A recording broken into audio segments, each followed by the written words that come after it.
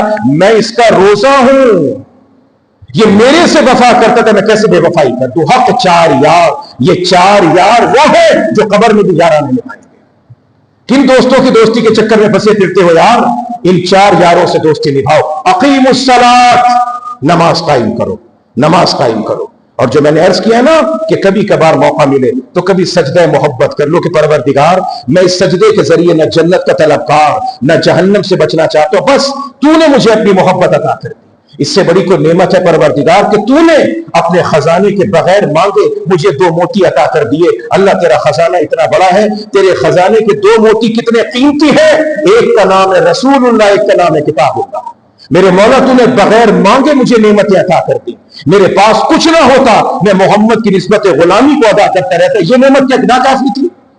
تو نے محمد کی محبت بھی عطا کر دی، اپنی محبت بھی عطا کر دی، اس نعمت پہ شکرانہ ادا کر رہا ہوں۔ تو میرے دوستو، نماز سے جی مت چرانا، نماز سے جی مت چرانا، نماز کو کبھی مت چھوڑنا، اس کے ساتھ وفا کرنا، یہ وفا کرے گی آپ کے ساتھ، یہ دنیا کے اندر بھی وفا کرتی ہے، یہ رزق میں کشادگی لے کر آتی ہے، یہ قلب میں پاکیزگی لے کے آتی ہے، یہ چہرے پہ نورانیت لے کے آتی ہے، یہ آنکھوں میں چمک لے کر آتی ہے، یہ دل میں طہارت لے کر آتی ہے، یہ علم کے اندر باریکی اور پاکیزگی لے کر آتی ہے، یہ قلم کے اندر زور لے کر آتی ہے، یہ زبان کے اندر طہارت لے کر آتی ہے، یہ نماز کی پابندی رات کی بھی پرہیز پر رات کی بھی حفاظت کرتی ہے، دن کی بھی حفاظت کرتی ہے۔ ہمت ہے نہیں ہے جیسے کیسے بھی ہو پڑھتے جانا، پڑھتے جانا، پہلے یہ بنے گی عادت، پھر بنے گی عبادت۔ اس کو پہلے عادت تو بناؤ، پھر عبادت بنے گی۔ اللہ تعالیٰ مجھے آپ کو عمل کی توفیق عطا فرمائے۔ وآخر دعوانا الحمدللہ رب العالمین۔ تمام ساتھیوں سے درخواست ہے کہ ایک مرتبہ سورہ فاتحہ اور 3 دفعہ سورہ اخلاص پڑھیں۔ ہمارے بہت بڑے بزرگ اللہ کے ولی، ہزاروں علماء کے، ہزاروں مشائخ کے استاذ محترم حضرت مولانا عبدالرحیم چترالی صاحب رحمۃ اللہ تعالی علیہ، جن کا 2 روز پہلے جامع شریف میں انتقال ہوا، ان کے لیے دعا کریں کہ اللہ تعالیٰ ان کی مغفرت فرمائے۔ یہ 1 سال میں جامعہ شریف کے 2 بڑے اساتذہ کا سانحہ ارتحال ہے، مولانا کرم کشمیری صاحب، مولانا عبدالرحیم چترالی صاحب۔ یہ دونوں بڑے بڑے اور عظیم اساتذہ کرام تھے، بڑے بڑے اساتذہ اور علماء کے خاص شاگرد تھے اور بڑے اللہ کے ولی تھے۔ مولانا عبدالرحیم صاحب کو بہت بڑے ولی تھے، بہت بڑی گدی کے سجادہ نشین تھے۔ یہ انہوں نے تو اس کام کو آگے کیا نہیں، اگر یہ کرتے تو بڑے بڑوں کی گدیاں الٹ جاتی، بہت بڑی گدی کے سجادہ نشین تھے۔ ان کے تایا جان حاجی مستجاب صاحب، ان کے نام پہ آج بھی ماڈل ٹاؤن کی طرف جائیں تو باب مستجاب کے نام سے ایک مسجد ہے۔ مولانا عبدالغفور عباسی مدنی نقشبندی مجددی سلسلے کے بہت بڑے بزرگ تھے، ان کے خلفاء میں سے یہ تھے، اور بڑے بڑے لوگوں کے ساتھ ان کی مریدی کا تعلق تھا، مگر اس اللہ کے ولی نے ہمیشہ اپنے آپ کو چھپا کر رکھا۔ اللہ ان کی مغفرت کاملہ فرمائے۔ تو تمام ساتھی 1 دفعہ سورہ فاتحہ پڑھیں، 3 دفعہ سورہ اخلاص پڑھیں، اور اس کے بعد مولانا عبدالرحیم صاحب سمیت سارے مسلمانوں کو دعائے مغفرت کرتے ہیں۔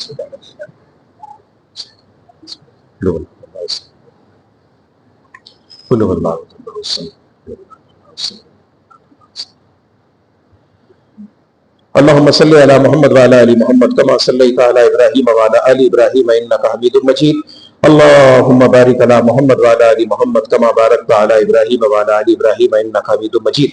یا اللہ اس ماہ مبارک کی برکت سے، نبی علیہ الصلوۃ والسلام کی برکتوں سے، اے اللہ ہم سب کو نمازوں کی پابندی عطا فرما، اے اللہ اپنی نمازوں کا دھیان عطا فرما، اپنی نمازوں کا خیال عطا فرما، اے اللہ ہم کو ہماری نسلوں کو اپنی نمازوں کا دھیان عطا فرما، نمازوں کا خیال عطا فرما، نمازوں کی پابندی عطا فرما، نمازوں کی خیر و برکت عطا فرما، اے اللہ ہم سب کے لیے عافیت کے کرم کے مہربانی کے فیصلے فرما۔